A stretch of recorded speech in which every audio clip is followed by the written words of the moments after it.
ಇವತ್ತು MLCಗಳು ಮೀಟಿಂಗನ್ನು ಕರೆದಿತ್ತು. ಹಿಂದೆ ಎಲ್ಲ ಜಿಲ್ಲೆಗಳ MLAಗಳನ್ನು ಕೂಡ ಮೀಟಿಂಗ್ ಮಾಡಿದ್ದೆ. ನಾಳೆ ಬೆಳಿಗ್ಗೆ ಬೆಂಗಳೂರು ಸಿಟಿ MLAಗಳದ್ದು ಮೀಟಿಂಗ್ ಮಾಡ್ತಾಯಿದ್ದೀನಿ. ನಾನು ಬಜೆಟ್ನಲ್ಲಿ MLAಗಳಿಗೆ ಕೊಡಲಿಕ್ಕೆ ಅವರ ಕ್ಷೇತ್ರದ ಅಭಿವೃದ್ಧಿ ಮಾಡಲಿಕ್ಕೆ 8,000 ಕೋಟಿ ರೂಪಾಯಿಗಳನ್ನು ಬಜೆಟ್ನಲ್ಲಿ ಇಟ್ಕೊಂಡಿದ್ದೀನಿ. MLCಗಳು ಕೂಡ ನಮಗೂ ಕೂಡ ಅನುದಾನ ಕೊಡಬೇಕು ಅಂತೇಳಿ ಒತ್ತಾಯ ಮಾಡಿದ್ದಾರೆ.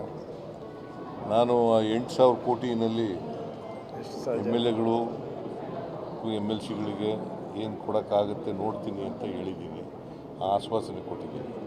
ಇಷ್ಟೇ ಕೊಡ್ತೀನಿ ಅಂತ ಹೇಳೋಕ್ಕಾಗಲ್ಲ, ಕೊಡ್ತೀನಿ ಅಂತ ಹೇಳಿದ್ದೀನಿ. ಸರ್, ಈಗ MLAಗಳಿಗೆ 50 ಕೋಟಿ ಕೊಟ್ಟಿದ್ದೀರಾ, MLCಗಳಿಗೆ ಎಷ್ಟು ಕೊಡ್ತೀರಾ ಸರ್? ಈಗ MLAಗಳು 50 ಕೋಟಿ ಹೇಳೋಕ್ಕೂ ಮುಂಚಿತ ಪ್ರಶ್ನೆ ಕೇಳ್ಬಿಟ್ಟು ಇಷ್ಟೇ ಕೊಡ್ತೀನಿ ಅಂತ ಹೇಳಿಲ್ಲ.